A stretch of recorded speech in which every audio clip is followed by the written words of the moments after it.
भक्तों जय श्री राधे राधे, जय श्री कृष्णा। भक्तों, जैसा कि आप सभी लोग जानते हैं कि 24 जनवरी 2026 यानी शनिवार को पड़ रही है माघ महीने की षष्ठी तिथि। और भक्तों, यह वह तिथि है जो माघ महीने में पड़ने वाली सबसे बड़ी तिथि है, क्योंकि यह शनिवार के दिन पड़ रही है और इसका बहुत ही बड़ा और विशेष महत्व होता है। और इसी दिन किया गया एक तेल के दीपक का उपाय कभी भी खाली नहीं जाता है। पूज्य पंडितों और गुरुजी ने कहा है, अगर कभी भी मौका लग जाए और माघ महीने की षष्ठी तिथि शनिवार को पड़ जाए तो आप लोगों को एक तेल के दीपक वाला उपाय तो अवश्य ही करना चाहिए, और इन दोनों का सहयोग बहुत ही कम आता है। और भक्तों, पूज्य पंडितों और गुरुजी ने अपनी शिव महापुराण की कथा में बताया है, इस दिन आपको एक दीपक वाला उपाय तो अवश्य ही करना चाहिए, क्योंकि ऐसा दिन पूरे साल में सिर्फ एक ही बार आता है। और भक्तों, आप सभी लोग जानते हो कि शनिवार षष्ठी का अगर सबसे बड़ा कोई उपाय है तो एक दीपक वाला उपाय है। तो भक्तों, इस शनिवार के दिन आप लोगों को इस एक दीपक वाले उपाय को जरूर करना है।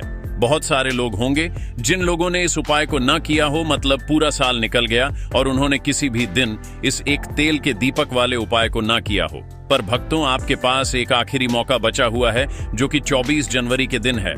तो इस दिन आप लोगों को इस वाले उपाय को जरूर कर लेना है।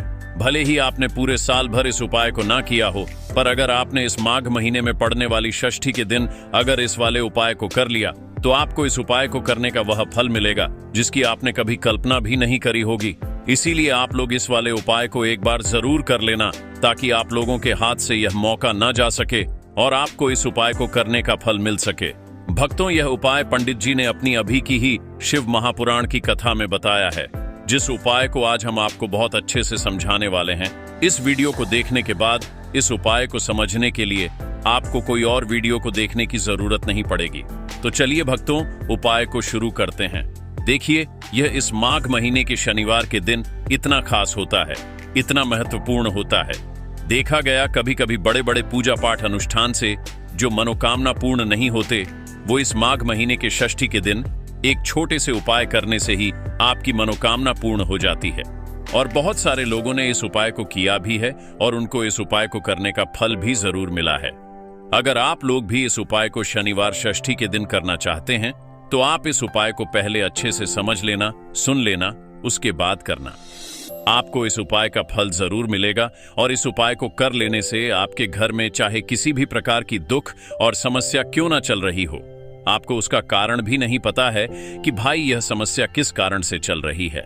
उसका कुछ भी कारण हो सकता है, जैसे पितृदोष हो सकता है या किसी भी तरह का मंगल दोष भी हो सकता है। तो इस दिन आप लोगों को यह वाला उपाय कर लेना है। ये एक ऐसा उपाय है जिस उपाय को अगर किसी विशेष दिन पर किया जाए तो भाई उस विशेष दिन का जो है वह तो हमें मिलता ही मिलता है।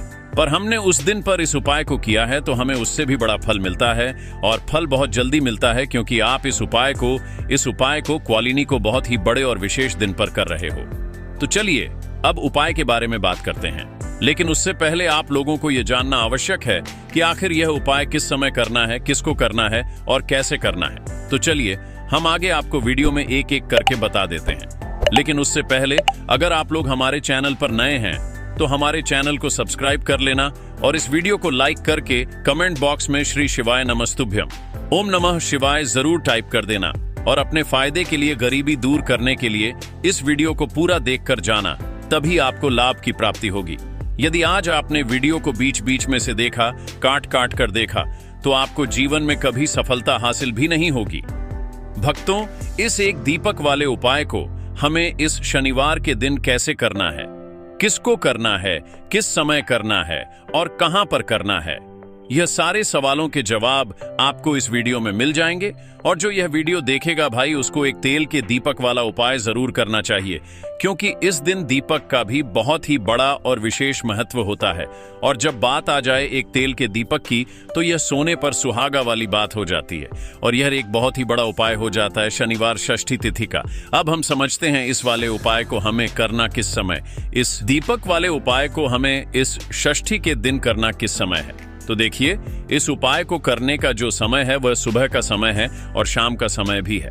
अब देखिए, यहाँ पर हम मुख्य रूप से सुबह का समय नहीं बोलेंगे, क्योंकि 22 जनवरी शनिवार षष्ठी का दिन है और इस दिन प्रदोष काल के समय का बहुत महत्व होता है। बाकी अगर सुबह के समय भी करेंगे तो भी अच्छा होगा।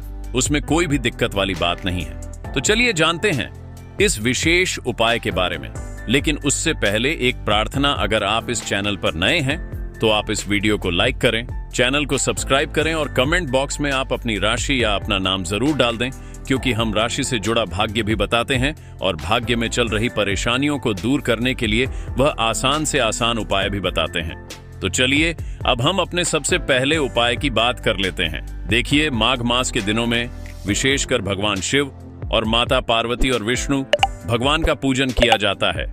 अब साथ ही साथ षष्ठी का दिन भी पड़ गया है, तो ऐसा समझ लीजिए आपके जीवन में धन भी आएगा, सुख भी आएगा, धन बढ़ेगा भी और साथ ही साथ आपके जीवन के सारे संकटों को भगवान शिव जी दूर कर देंगे। तो चलिए सबसे पहले बात कर लेते हैं सबसे पहले उपाय की, जो कि शनिवार वाले दिन आपको विशेष करना है। और इस उपाय को करने से आपकी कोई भी ऐसी इच्छा, कोई भी विश जो अभी तक अधूरी है, पूरी नहीं हो रही है, तो आपकी बड़ी से बड़ी विश और मनोकामना भी पूरी हो जाती है। जब आप शनिवार षष्ठी वाले दिन इस पहले उपाय को कर लेते हैं तो देखिए, आप सभी जानते हैं कि श्री हरि विष्णु जो है, उन्हें तुलसी दल सबसे प्रिय है। बिना तुलसी माता के श्री हरि विष्णु अधूरे हैं और बिना तुलसी पत्तों के श्री हरि विष्णु का भोग अधूरा है।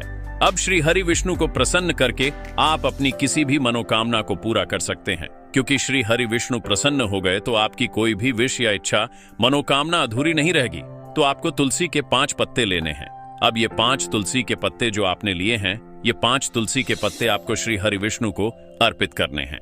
अपने घर के मंदिर में ही ठीक है, ऐसा आपको करना है। आपके घर में श्री हरि विष्णु की कोई मूर्ति है, प्रतिमा है, वहां पर यह 5 तुलसी के पत्ते आप रखें और साथ ही साथ एक देसी घी का दीपक गोल भाती का आपको लगाना है। और ओम नमो भगवते वासुदेवाय नमः, इस मंत्र का आपको 11 बार जप करना है। देखो मंत्र कौन सा है, ओम नमो भगवते वासुदेवाय नमः। और फिर श्री हरि विष्णु से अपनी विश, अपनी इच्छा, अपनी मनोकामना कह देना और फिर देखना आपकी विश और इच्छा, जो भी आपकी मनोकामना है, जो भी अपने जीवन में आपको चाहिए। अगर निर्धनता बहुत है, आप अपने घर से गरीबी को दूर करना चाहते हैं, या फिर धन आपका बढ़ता नहीं है, आप चाहते हैं कि आपका धन बढ़े, या फिर आपके घर में फिजूल खर्ची बहुत होती है, पैसा आपके पास नहीं रुकता है, आप चाहते हैं कि पैसा आपके पास रुके, या फिर घर में कोई व्यक्ति ऐसा है जो बहुत बीमार रहता है, या फिर किसी का विवाह नहीं हो पा रहा है, तो जो भी आपकी इच्छा है, जो भी आपकी विश है, बस एक बार श्री हरि विष्णु से कह दिन है। साथ ही 7 साल का सबसे बड़ा दिन है। यह दिन इतना उत्तम है कि जो आप श्री हरि विष्णु से मांग लेंगे, जो उनसे कह देंगे, वह आपकी विष्णु आपकी मनोकामना को बहुत जल्दी पूरा कर देंगे। तो यह पहला उपाय है। तो चलिए बात करते हैं दूसरे उपाय की।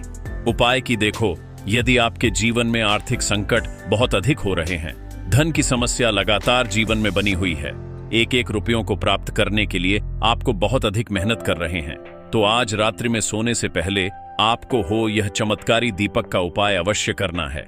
या फिर यदि आपका जो व्यापार है, बिजनेस है, दुकान है, वह अच्छे से नहीं चल पा रही है, तो आज रात्रि में इस विशेष दीपक का उपाय आपको अवश्य करना चाहिए। देखो भक्तों, दीपक हमारे घर में सभी नकारात्मक शक्ति को बाहर करता है। यह उपाय आपको साल में केवल 1 बार करने का ही मौका मिलता है। देखिए, इस उपाय के लिए आपको तुलसी जी की जो सूखी लकड़ी होती है, उसे ले लेना। देखिए भक्तों, यदि आपके पास पुरानी तुलसी जी की लकड़ी है तो उसे आप ले सकते हैं, और यदि आपके घर में तुलसी जी जो लकड़ी है वह सूखी हुई है तो उसकी लकड़ी आप तोड़ के इस्तेमाल कर सकते हैं। लेकिन आपको ध्यान रखना है कि सूर्यास्त से पहले पहले ही आपको यह जो तुलसी जी की लकड़ी है, इसे अवश्य ही तोड़ लेना है। तो इस उपाय के लिए आपको सबसे पहले तो एक मिट्टी का दीपक लेना होगा, चाहे तो आटे का दीपक भी ले सके, क्योंकि आटे का दीपक सभी दीपक में सर्वोत्तम माना गया है।